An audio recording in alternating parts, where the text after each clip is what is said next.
Jewel in the Crown. We are here today at Jack Speare Oval. Sorry, I'm watching the football. I'm here with Peter. G'day, Peter. Hey, how are you, Greg? I'm here with Dr. Gregory Tibbetts. Introductions properly this week, Greg. Yeah, and we've got two guests. We've got Lorena Maggio from Western Pride, and we have Kelvin Wheeler from Taringa. How are you guys? Good. Fine, thank you. How are you? So we've got Lorena here as a former East player and Kelvin here as a former coach at the Gap to preview the Elaine Watson Cup. Yep. So, because that's what's on next after this champion and champion men's game, which East have just scored to go 2-0 up over the Gap.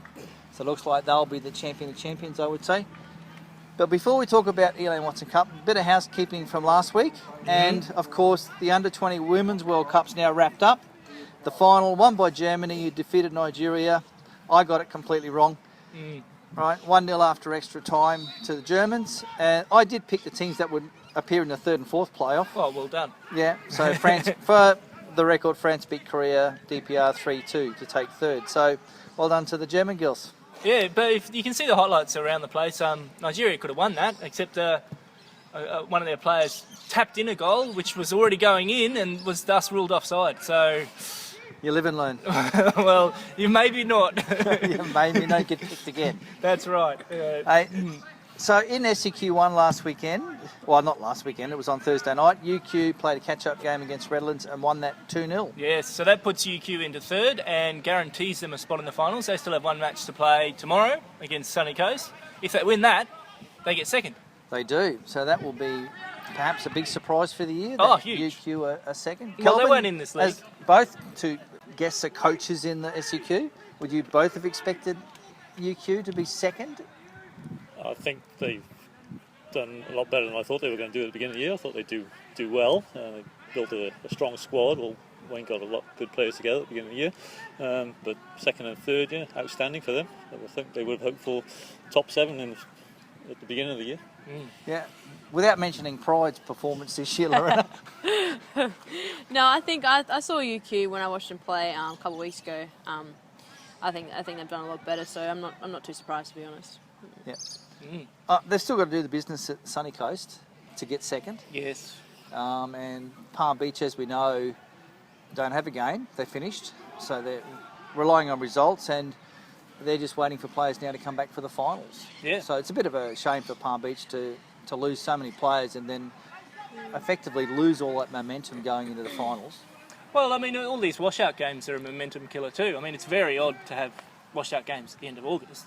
Yeah, bizarre. Just what happens. That's the way it goes. Yep. So in other catch-up games, apart from the UQ Sunny Coast game tomorrow on Sunday, the big match, Olympic play Eastern Suburbs on Tuesday night. Yep. It's 7 o'clock at Elder Oval there. At the same time, Redlands take on the Gap at the Gap. Yeah. So both of these games will determine who finishes third or fourth and fourth.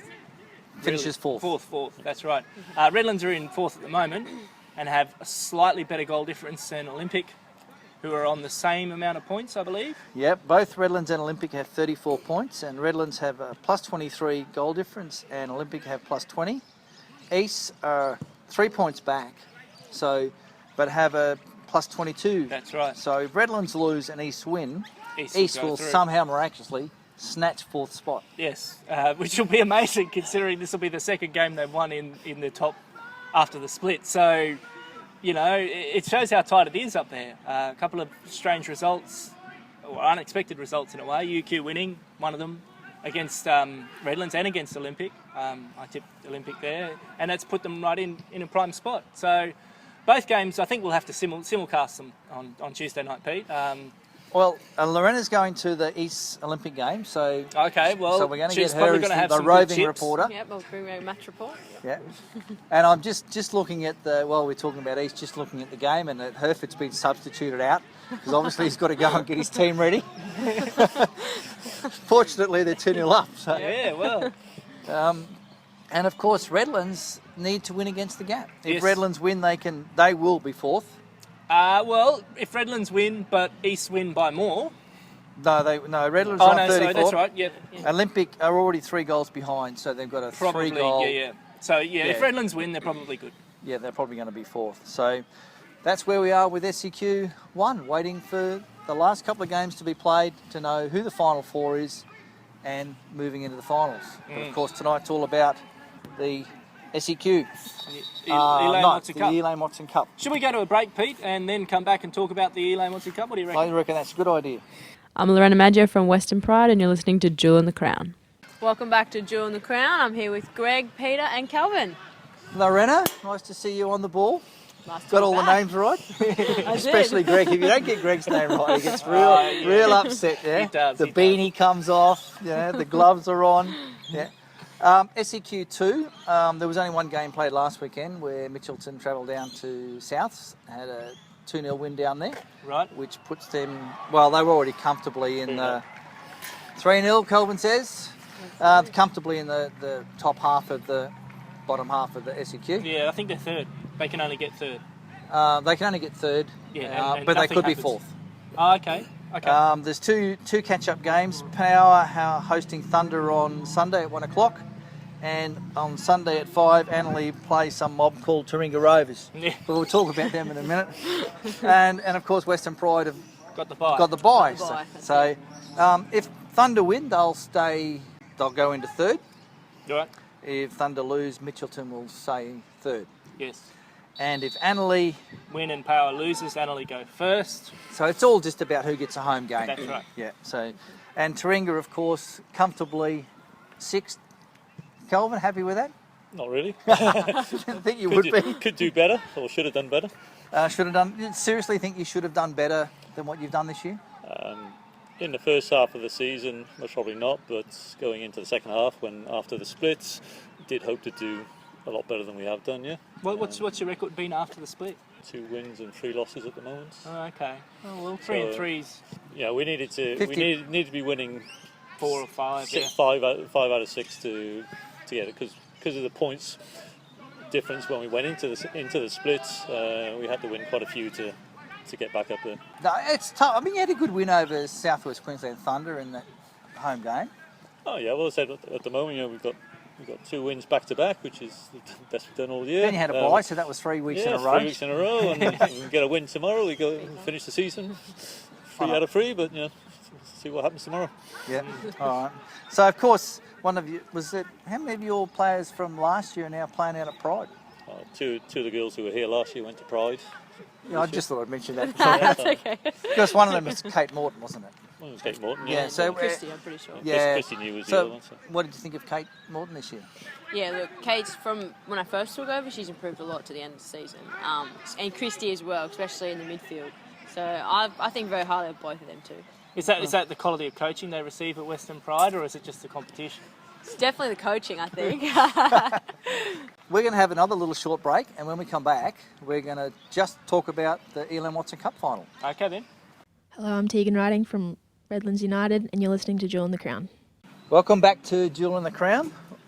We've now been joined by Dani Harbot, the goalkeeper from Taringa, and another former East player. So we've got Lorena and Dani to gang up on Kelvin when we talk about the Elaine Watson Cup game. But before we do that, Greg, any words on the Cup Final from you?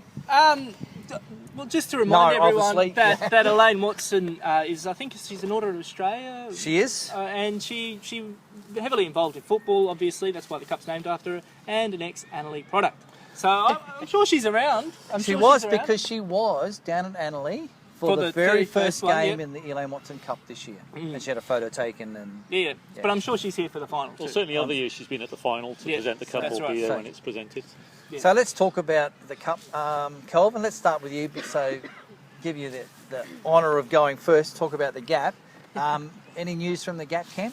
I was speaking to Rob just before we came on air.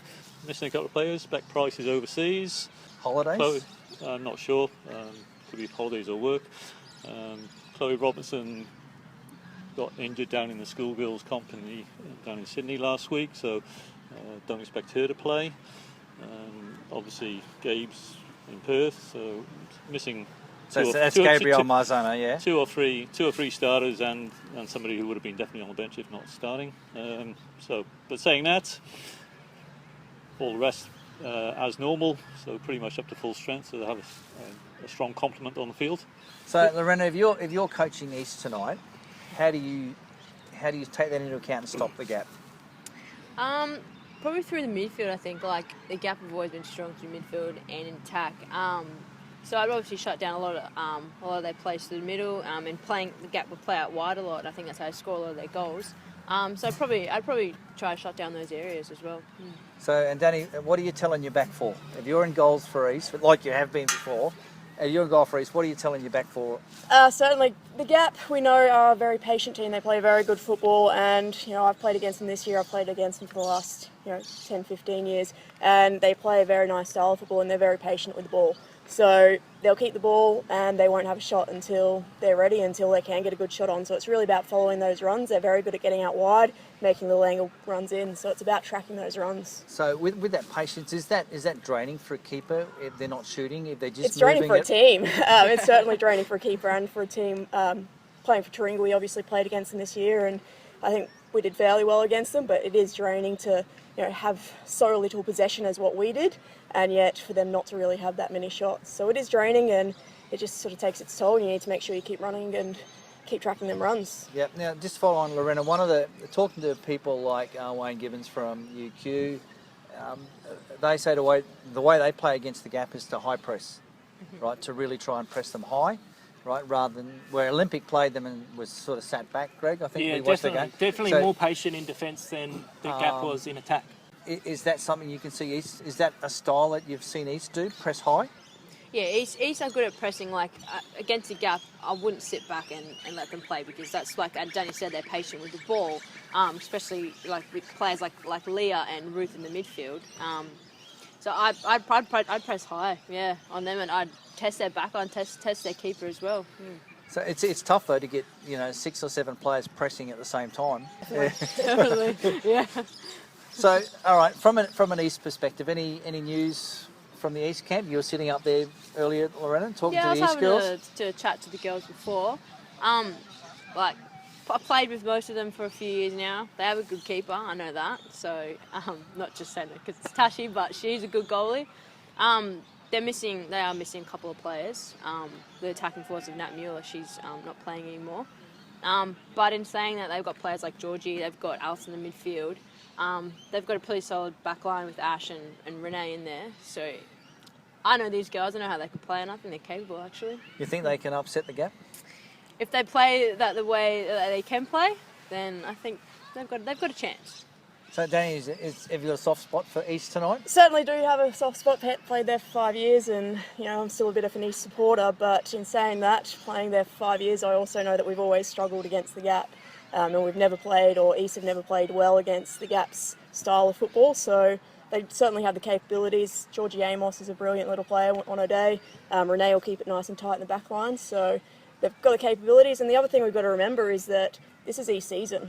They're not, they haven't made finals, so this is what they're really playing for here. Whereas Gap have already got some silverware, they've got somewhere else to go. They've got another final. You're right. I mean, this is an opportunity for East to win some silverware this year. So I think they're certainly going to be hungry. And the whole club is, well, apart from the men seem to be doing well, but the East second team hasn't won, the Div 1 team hasn't won, Div 2 hasn't won, so... And it goes on. It goes on. Whereas a few years ago, they won the first 3, Yeah, well, it was last year.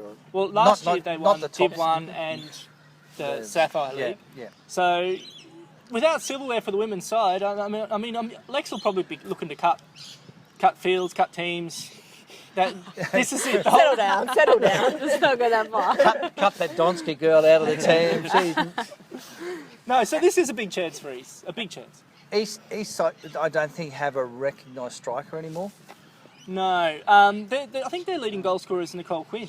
I think, and I'm not sure if she's a striker or if she's in the midfield. Yeah. Well, with Nat Mueller not playing, do you think they've struggled this year without having that real big, strong number 9 up front? I'm going to be honest, yeah. Yeah, they have. They've also lost Rosie Sutton. Obviously, she's gone overseas and she's been doing bigger and better things. And over the last couple of years, scoring goals has never been East's forte. They lost Lorena Maggio. Yeah, she didn't score goals anyway.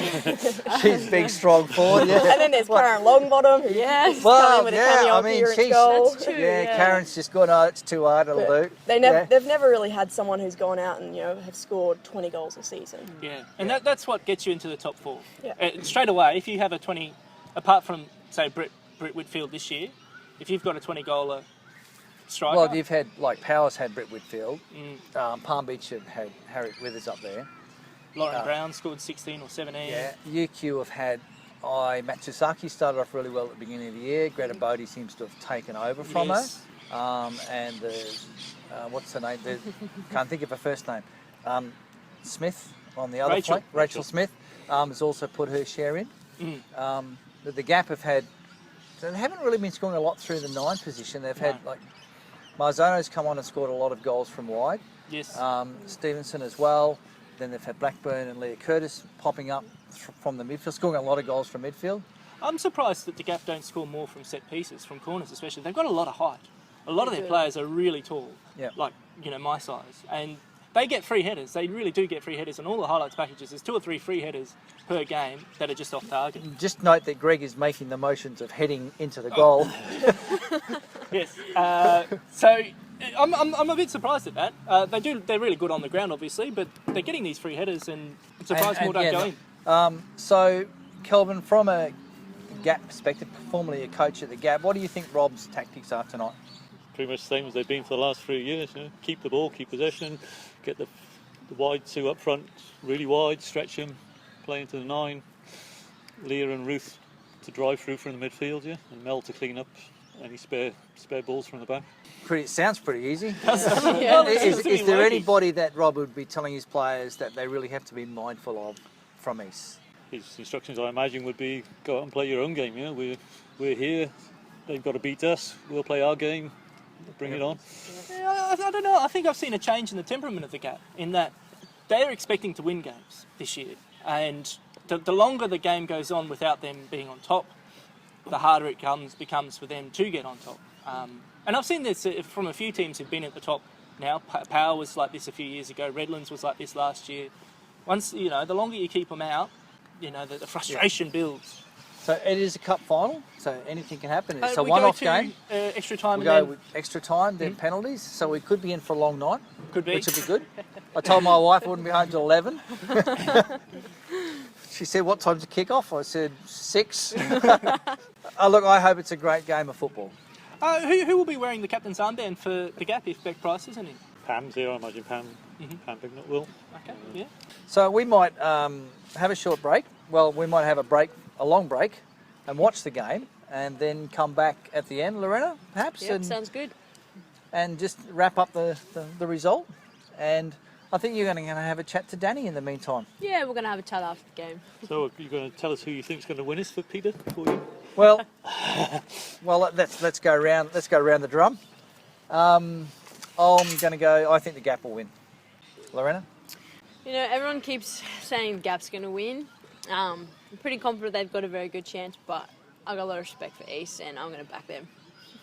I'm going to predict a bit of a spiteful affair. I think there's going to be a red card for both sides, and it's going to go to extra time. And who will win? Oh, I don't know. Depends which keeper gets sent off.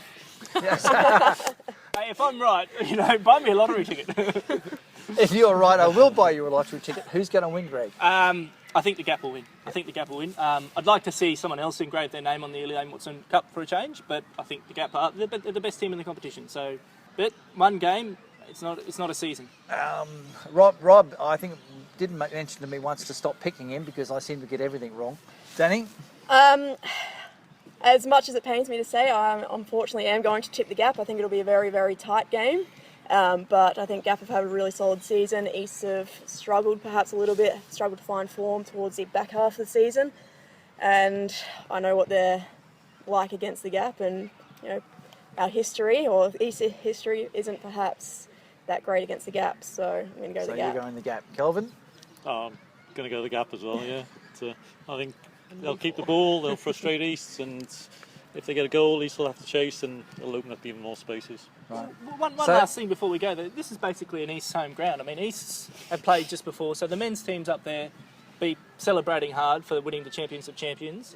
All except their central defender. Yeah, well, Exactly, keeps coaching. So they'll have a lot of support here tonight. So will the Gap. Obviously, their men's team played as well. But yeah, it's interesting, isn't it? It is. Anyway, watch the game. Watch the game, and we'll catch up with you later. Hi, I'm Avril Beecham. W League referee, and you're listening to Football Brisbane's women's only podcast, Jill in the Crown. Welcome back to Jill in the Crown. I'm here with Dani Harbot, another former East player, and this season was a Taringa player. How are you, Dani? I'm good. How are you, Boof? I'm good. Oh, I haven't heard that nickname in a while. We do go a while back. So, you played for Taringa this season. Tell us a bit about your season and how it went. Very different season for me, having come from obviously the East, where we've been very successful obviously for the last 5 years. Played finals football for the last 5 years, so to come to Taringa it was, let's just say, a busy season for me. I had knee surgery in the off season, so I actually missed the first 5 or 6 rounds of the season and came back into it, into Taringa's top team, and like I said, I've been very busy as a goalkeeper since then. Yeah, you would have kept yourself busy in goals, making Certainly. a lot of saves. Very busy. Yeah, so I would have a bit of a chat. So tell us what, brought you to playing football. I started playing football when I was in primary school, I think grade 6 or grade 7, and it was essentially because my best friend played and got me into it. Started playing for the school team, got into club. Back in the day when I was a field player, I was a field player for about... field player first, there you go. For about 4 or 5 years, played a few different positions, ended up playing more of a stopper or sweeper role before I was turned into a goalkeeper, which was when I was about 15. My first year of goalkeeping, I was playing for the Queensland Lions Premier Youth team, and by the end of the year, about halfway through the year, was promoted to the Premier Reserves team, and have played in pretty much the Brisbane Premier League or Diamond League, whatever league it's been called since then. So about the last 10 years. So really, when we look back as a goalkeeper, experienced goalkeeper, you've been in the top women's league for many, many years now. Because I can even remember when I was a teenager. I was playing against you and then with you. So what was the first club you actually played for? First club was Queensland Lions. I was there all throughout my youth and into my open women's, so I was there for about 9 years until essentially Queensland Lions fell apart and they don't no longer have the women's team. So after that I went to Mount Gravatt for 1 year. Good old Mounties. Yeah, which is where we played together obviously, and then off to Easts. Oh, that's good. So apart from, playing football, what else do you do with yourself?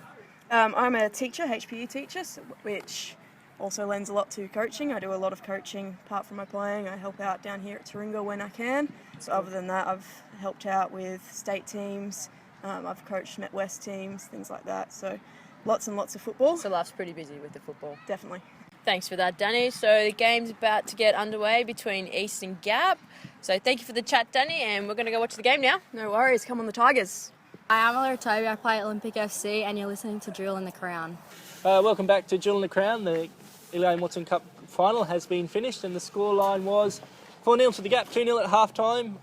Comprehensive victory, I think. Pete, what do you reckon? Well, I think it was a fairly comfortable game for the Gap. East had a lot of possession, but didn't get in behind the final third. The only thing, I was just waiting, Greg, your prediction didn't come true. No goalkeepers got sent off, but the Gap central defender should have been sent in the last few minutes for that tackle on the East striker, in my opinion. Well, But it didn't happen. No, so. well, we weren't riffing today.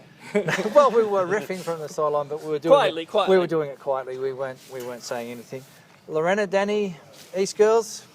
Yeah, it's true. Gap had more possession, I think, and they did dominate. East missed a few opportunities they should have got in that second half, but well done to Gap. They deserve that. Yep, agreed. Once again, East just can't. They can't seem to play against the Gap, unfortunately. They struggled to play against that style of football. They did have a couple of chances late in the second half, I thought, that they didn't capitalise on, but 4-0, pretty comprehensive victory. Kelvin, the Gap are happy chappies? Oh, I'm sure they will be, yeah. They kept the ball and moved it around and seemed to drop off a bit in the second half, but they were already 2 or 3-0 up, so understandable to some extent. All right, and continuing the East flavour during the week, Greg, our guest on Jill in the Crown this week will be Jess Dillon, who is going to talk to us about her trip to Canada. Oh, excellent. Good. Well, that's it from us. Yep, enjoy this. I assume the highlights will be on the washing line pretty soon. I don't know if Karen Longbottom will be introducing it again. I hope she is. Yeah, that's cruel. Anyway, that's bye from me. Lorena, thank you. Thank you. Dani, thanks for coming on. Thanks very much. And Kelvin. Thanks very much. And Next time. thanks for listening.